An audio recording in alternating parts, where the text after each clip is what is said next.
കൂടാതെ തന്നെ എന്നോടുള്ള പെരുമാറ്റത്തിലും ഒരുപാട് മാറ്റമുള്ളതായിട്ട് എനിക്ക് തോന്നി. എന്നോട് സ്നേഹത്തോടെ സംസാരിക്കുന്നില്ല, എൻ്റെ മുഖത്ത് നോക്കി സംസാരിക്കുന്നില്ല, എന്നോട് മിണ്ടുന്നില്ല. അങ്ങനെ ഒരുപാട് പരാതികൾ ഞാൻ പല പ്രാവശ്യം പറഞ്ഞു. അപ്പോൾ അതെല്ലാം നിൻ്റെ തോന്നൽ. എൻ്റെ പേര് സോജി. ഞാൻ കണ്ണൂർ ജില്ലയിൽ ഉദയഗിരി ഇടവകയിൽ നിന്ന് വരുന്നു. ഞാൻ ആദ്യമായി ഇവിടെ ഉടമ്പടി എടുത്തത് 22/6/2024 പിന്നെ ഉടമ്പടി എടുക്കാനുണ്ടായ സാഹചര്യം, ഞങ്ങൾ 3 പ്രാവശ്യമായിട്ട് വാടകയ്ക്ക് താമസിക്കുക, 3 പ്രാവശ്യം വീട്ടിൽ നിന്ന് വാടകയ്ക്ക് താമസിക്കാൻ പോകേണ്ടതായി വന്നു. ഭർത്താവിൻ്റെ ചാച്ചൻ നന്നായി മദ്യപിക്കുന്ന ഒരാളായിരുന്നു. അതിനാൽ വീട്ടിലത്തെ ചില ബുദ്ധിമുട്ടുകൾ കൊണ്ടാണ് ഞങ്ങൾ 3 പ്രാവശ്യം വാടകയ്ക്ക് പോകേണ്ടി വന്നത്. 2 പ്രാവശ്യം വാടകയ്ക്ക് പോയപ്പോൾ തന്നെ ഭർത്താവിൻ്റെ ദൈവമായിട്ടുള്ള വിശ്വാസം കൂടുതൽ നഷ്ടപ്പെടുകയും ഒരു വീട് കിട്ടണമെന്ന് ഒത്തിരി അദ്ദേഹം ആഗ്രഹിക്കുകയും ചെയ്തിരുന്നു. അതിന് എങ്ങനെ നോക്കിയിട്ട് ഞങ്ങൾക്ക് സാധിക്കുമായിരുന്നില്ല. അപ്പം 3ാമത്തെ പ്രാവശ്യം വീണ്ടും വാടകയ്ക്ക് പോകേണ്ടി വന്നപ്പോൾ അദ്ദേഹത്തിൻ്റെ സ്വഭാവത്തിൽ നല്ല മാറ്റം ഉണ്ടാവുകയും പള്ളിയിൽ പോകുന്നതിലും സന്ധ്യാപ്രാർത്ഥന ചെല്ലുന്നതിൽ നിന്നും വിട്ടു നിൽക്കുന്നതായും വന്നു. എനിക്കത് വളരെ വിഷമം ഉണ്ടാക്കുന്നതായിരുന്നു. കൂടാതെ തന്നെ എന്നോടുള്ള പെരുമാറ്റത്തിലും ഒരുപാട് മാറ്റമുള്ളതായിട്ട് എനിക്ക് തോന്നി. എന്നോട് സ്നേഹത്തോടെ സംസാരിക്കുന്നില്ല, എൻ്റെ മുഖത്ത് നോക്കി സംസാരിക്കുന്നില്ല, എന്നോട് മിണ്ടുന്നില്ല. അങ്ങനെ ഒരുപാട് പരാതികൾ ഞാൻ പല പ്രാവശ്യം പറഞ്ഞു. അപ്പോൾ അതെല്ലാം നിൻ്റെ തോന്നല, എനിക്ക് അങ്ങനെയൊന്നും ഇല്ല എന്നോട് പറയും. ഞങ്ങളുടെ ഒരു കാര്യത്തിന് ഒരു ബുദ്ധിമുട്ട് ഒരു കുറവും ഇല്ലാതെ നോക്കുമെങ്കിലും ഇങ്ങനെ ഒരു ഭാര്യ എന്ന നിലയിൽ എനിക്കതങ്ങ് വല്ലാണ്ടൊരു വിഷമമായിരുന്നു. ഞാൻ 2 മക്കളെയും കൊണ്ട് വാടകയ്ക്ക് സുരക്ഷിതത്വമുള്ള സ്ഥലം നോക്കണം, പിള്ളേരെയും കൊണ്ട് ഞാൻ ഒറ്റയ്ക്ക് ജീവിക്കണം, ഭർത്താവിന് എറണാകുളത്താണ് ജോലി. അങ്ങനെയൊക്കെ ഒരുപാട് ഞാൻ വിഷമിച്ചു. ഒറ്റയ്ക്ക് 2 മക്കളെയും കൊണ്ട് ഒരു കടലിൻ്റെ നടുക്കുപെട്ട പോലെ എന്ത് ചെയ്യണമെന്നറിയത്തില്ല. ഒന്ന് സങ്കടം തുറന്നു പറയാനുള്ള ഒരാൾ എൻ്റെ ഭർത്താവ് മാത്രമായിരുന്നു എനിക്ക്. അദ്ദേഹത്തിന് മൊത്തത്തിലുള്ള വിഷമങ്ങൾ കാരണം എന്നോടുള്ള സ്നേഹക്കുറവുണ്ടോ എന്നൊരു സംശയം എന്നിലുണ്ടായി. അത് ഞങ്ങൾ അങ്ങോട്ടും ഇങ്ങോട്ടും സംസാരിച്ച് എപ്പോഴും അത് പല വഴക്കുകളിലും കലാശിക്കുമായിരുന്നു. എനിക്ക് എന്ത് ചെയ്യണമെന്നറിയത്തില്ലാതെ നിൽക്കുമ്പോഴാണ് ഞാൻ ഇനി ആരോട് പറയും എന്ന് വിചാരിച്ചിരിക്കുമ്പോൾ എൻ്റെ മനസ്സിൽ എങ്ങനെ തോന്നി കൃപാസനത്തിൽ പലരും പറയുന്ന കേൾക്കാം, അമ്മയുടെ അടുത്ത് പോയി എന്ത് സങ്കടം പറഞ്ഞാലും അമ്മ അത് സാധിച്ചു തരും, നേരെയാക്കി തരുമെന്ന്. ഞാൻ എന്നെ തന്നെ ഒന്ന് വിശദീകരിച്ച് ഒരു ധ്യാനമൊക്കെ കൂടി സംസാരിച്ച് കൃപാസനത്തിൽ ഉടമ്പടി എടുക്കാൻ വന്നു. കൃപാസനത്തിൽ ഉടമ്പടി എടുത്ത് ഞാൻ വീട്ടിൽ ചെന്ന് കുറച്ച് ദിവസങ്ങൾ അല്ല, അന്ന് രാവിലെ തന്നെ വീട്ടിലെത്തിയ ദിവസം തന്നെ ഭർത്താവ് ജോലി സ്ഥലത്ത് നിന്ന് എന്നും വിളിക്കും. അന്ന് വിളിച്ചപ്പോൾ ആ സംസാരത്തിലൊരു മാറ്റം. ഞാൻ മാതാവിനോട് നന്ദി പറഞ്ഞു. പക്ഷേ പിന്നീട് ലീവിന് വീട്ടിൽ വന്നപ്പോഴെല്ലാം ഒരുപാട് സ്നേഹത്തോടെ എന്നോട് സംസാരിക്കുമായിരുന്നു. എന്നെ തന്നെ അത്ഭുതപ്പെടുത്തുന്ന രീതിയിലുള്ള സംസാരവും ഇതുമെല്ലാം മാതാവ് എല്ലാ രീതിയിലും. അന്നാണ് ശരിക്കും ഞങ്ങൾ 12 വർഷമായി കല്യാണം കഴിഞ്ഞെങ്കിലും അന്ന് മുതലാണ് ഞാൻ ജീവിച്ചു തുടങ്ങിയത്. ഞാൻ ആഗ്രഹിക്കുന്ന രീതിയിൽ എന്നോട് സംസാരിക്കുകയും പെരുമാറുകയൊക്കെ ചെയ്യും. ഞാൻ എപ്പോഴും ഇവിടുത്തെ കൃപാസനത്തിലെ പ്രാർത്ഥനകളും പ്രാർത്ഥിച്ച് എല്ലാം ചെയ്യേണ്ട പോലെ ഉടമ്പടി എല്ലാം പ്രാർത്ഥനകളും ഉടമ്പടി ധ്യാനവും എല്ലാം കൂടിയിരിക്കുമ്പം പറയും, നിനക്കിപ്പം മാതാവിനെ മതിയല്ലേ, എൻ്റെ കാര്യത്തിൽ ശ്രദ്ധയില്ലല്ലേ, എന്നെ നോക്കാൻ നിനക്കിപ്പം നേരമില്ലല്ലേ എന്നോട് പറയും. പക്ഷേ അത് കഴിഞ്ഞ് ഞാൻ കൊടുക്കുന്ന ആ ഒരു സമയം, 1 മിനിറ്റേ ഉള്ളെങ്കിലും ആ 1 മിനിറ്റിൽ 1000 സ്നേഹം എന്നോട് ആ കണ്ണിൽ കാണാൻ എനിക്കിപ്പോൾ കഴിയും.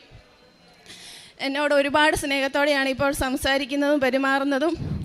അതുപോലെ തന്നെ ആദ്യമായിട്ട് ഞാൻ ഇങ്ങോട്ട് വരുമ്പോൾ എന്നോട് പറഞ്ഞു, നീ തന്നെ ആരെങ്കിലും ഉണ്ടെങ്കിൽ മാത്രം പോയാൽ മതി, നീ പോയി അങ്ങനെ അവിടെയും കൂടെ കുറച്ച് പൈസ കൊണ്ട് കളയാൻ പോവുകയാണോ എന്ന് ചോദിച്ച അദ്ദേഹം ഇന്ന് എൻ്റെ കൂടെ ആരും എനിക്ക് കൂട്ടില്ല. ഞാൻ തന്നെയാണ് കൃപാസനത്തിലേക്കുള്ള ബസ് ബുക്ക് ചെയ്ത് ഇങ്ങോട്ട് എന്നെ അദ്ദേഹമാണ് പറഞ്ഞയച്ചത്. നിനക്ക് പൈസ എത്രയാണ് വേണ്ടത്, ഞാൻ തരാം, നീ പോയി ഉടമ്പടി എടുത്തിട്ട് വാ, നീ പുതുക്കിയിട്ട് വാ, നീ ആരെങ്കിലും കൂട്ടുണ്ടെങ്കിൽ എപ്പോഴും പോകുള്ളോ എന്നോട് ചോദിക്കും.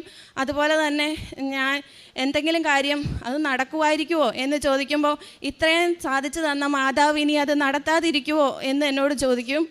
അത്രയും എന്ന് സന്ധ്യാപ്രാർത്ഥന ചെല്ലാൻ എത്ര തിരക്കുണ്ടെങ്കിലും ലീവിന് വരുമ്പോൾ എൻ്റെ വീട്ടിൽ ആ സമയത്ത് 6:30 ആകുമ്പോൾ വീട്ടിൽ കാണുകയും ചെയ്യും. 5:30 ആകുമ്പം 12 മണി വരെ ഡ്യൂട്ടി കഴിഞ്ഞ് കിടന്നുറങ്ങുന്ന അദ്ദേഹം 5:30 കൃത്യം അലാറം വെച്ച് ഞാൻ വിളിക്കുമ്പോൾ എൻ്റെ കൂടെ ആ ഇതിൽ ഉടമ്പടി പ്രാർത്ഥന ചെല്ലാൻ കൂടും. എൻ്റെ മക്കളും 5:30 ആകുമ്പോൾ ഞങ്ങളെല്ലാവരും ഒന്നിച്ചാണ് ഉടമ്പടി പ്രാർത്ഥന ചെല്ലുന്നത്. എൻ്റെ ഭർത്താവിൻ്റെ ചാച്ചനും എലിപ്പനിയും മഞ്ഞപ്പിത്തവും ഒരുമിച്ച് വരികയും അദ്ദേഹം ICUവിലാവുകയും ചെയ്തു. അദ്ദേഹത്തിന് ഉടമ്പടി തൈലത്തിന് നേർച്ച വസ്തുക്കൾ ഉപയോഗിച്ച വഴി സൗഖ്യം നൽകി മാതാവ് അനുഗ്രഹിച്ചു. എൻ്റെ മകൾക്ക് 2 വയസ്സുള്ളപ്പോൾ തൊട്ട് അവൾക്ക് ഭയങ്കര അലർജിയുടെ അസുഖം ഉണ്ടായിരുന്നു. മൂക്കിനകത്ത് പഴുപ്പ് പോലെ ജലദോഷം തിങ്ങി നിന്ന് നല്ല സ്മെല്ലും, മൂക്കിൽ നിന്ന് പഴുപ്പും വായിക്കൂടെ എല്ലാം സ്മെല്ല് വരുമായിരുന്നു. മൂക്കിലടിക്കുന്ന സ്പ്രേയും അതുപോലെ തന്നെ ഒരുപാട് മരുന്നുകളും ഉപയോഗിച്ചതിന് ശേഷം പിന്നെയും 15 ദിവസം കഴിയുമ്പോൾ മൂക്കിനകത്ത് പഴുപ്പ് പോലെ ജലദോഷം അങ്ങനെ ആവുമായിരുന്നു. ഞാൻ ഭർത്താവ് ഇവിടെ ഇല്ലാത്ത സാഹചര്യത്തിൽ ഞാൻ എൻ്റെ ഇളയ കൊച്ചിനെയും അവളെയും കൊണ്ട് 45 കിലോമീറ്ററോളം പോകണം. ബസ്സിന് കയറി ആശുപത്രി കാണിക്കണമെങ്കിൽ നല്ല ആ ഡോക്ടറെ ENTയുടെ കാണിച്ചുകൊണ്ടിരിക്കുന്ന ഡോക്ടറെ കാണിക്കണമെങ്കിൽ അത്രയും ദൂരം പോകണം. ഞാൻ എന്നും പോയി മടുത്ത് എപ്പോഴും ആശുപത്രിയിൽ തന്നെ പോകണം. 2 ദിവസം കഴിഞ്ഞ് വന്നപ്പോൾ പിന്നെയും കൂടും, പിന്നെയും പോകേണ്ടതായി വന്നു.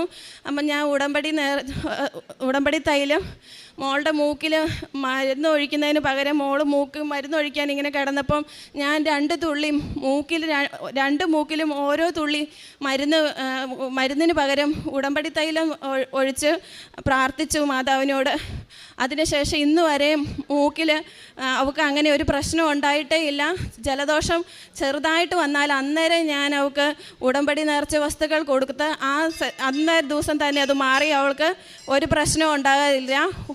ഒരു ദിവസത്തിൽ കൂടുതൽ ഇതുവരെ ഒരു ജലദോഷവും 2 മക്കൾക്കും വന്നിട്ടില്ല. ഉടമ്പടി നേർച്ച വസ്തുക്കൾ ഞാൻ അന്നേരം ഉപയോഗിക്കും.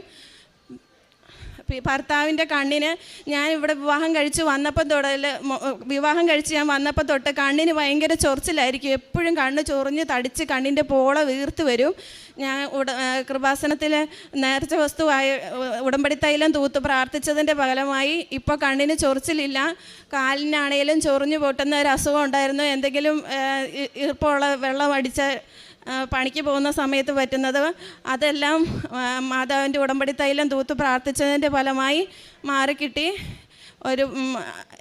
ഭർത്താവിനെ കൂടുതൽ വിശ്വാസത്തിലേക്ക് അമ്മയെ തിരികെ കൊണ്ടുവരണേന്ന് ഞാൻ പ്രാർത്ഥിച്ചിരുന്നു.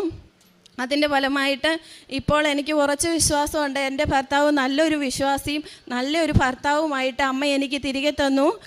കാരുണ്യപ്രവർത്തികളായിട്ട് ചെയ്യുന്നത് ഞാനും എൻ്റെ ഭർത്താവും മക്കളും കൂടെ ഓൾഡ് ഏജ് ഹോമിൽ പോവുകയും അവിടുത്തെ അച്ചാച്ചമാരെ അമ്മച്ചിമാരെ സന്ദർശിക്കുകയും അവരോട് സംസാരിക്കുകയും ഉടമ്പടി തൈലം തൂത്ത് അവരുടെ തലയെ കൈവച്ച് പ്രാർത്ഥിക്കുകയും അവരുടെ രോഗാവസ്ഥയിലുള്ള സ്ഥലത്ത് തൂക്കുകയും രോഗികളെ സന്ദർശിക്കുകയും ചെയ്യും. കൃപാസന പത്രം എല്ലാ മാസവും മേടിച്ച് വിതരണം ചെയ്യാറുണ്ട്. പിന്നെ രോഗികളായിട്ടുള്ളവരെ സഹായിക്കാറുണ്ട്. ഉടമ്പടി ധ്യാനം, ഉടമ്പടി സാക്ഷ്യങ്ങൾ എന്നിവയെല്ലാം എല്ലാവർക്കും ഷെയർ ചെയ്യാറുണ്ട്. എല്ലാ ദിവസവും പള്ളിയിൽ പോവുകയും പ്രാർത്ഥിക്കുകയും ചെയ്യാറുണ്ട്. ആദ്യം 2 ആഴ്ച ഞാൻ എന്നെക്കൊണ്ട് കഴിയുകയില്ല എന്ന് വിചാരിച്ച് എന്നെക്കൊണ്ട് പറ്റുന്ന കാര്യമല്ല എല്ലാ ദിവസവും പള്ളിയിൽ പോകുന്നത് എന്നായിരുന്നു ഞാൻ വിചാരിച്ചത്. 2 ആഴ്ച ഞാൻ പള്ളിയിൽ പോയില്ല. അത് കഴിഞ്ഞ് ഞാൻ പള്ളിയിൽ പോയി. ഇപ്പോൾ 6 മാസമായിട്ട് ഞാൻ എന്നും പള്ളിയിൽ പോകുന്നുണ്ട്. എൻ്റെ കുഞ്ഞുങ്ങളും പള്ളിയിൽ പോകുന്നുണ്ട്. എല്ലാ ദിവസവും ആരാധനയിൽ സംബന്ധിക്കുന്നു. എല്ലാത്തിനും അമ്മയോടും തിരുക്കുമാരനോടും 1000 നന്ദി അർപ്പിച്ചുകൊണ്ട് നിർത്തുന്നു.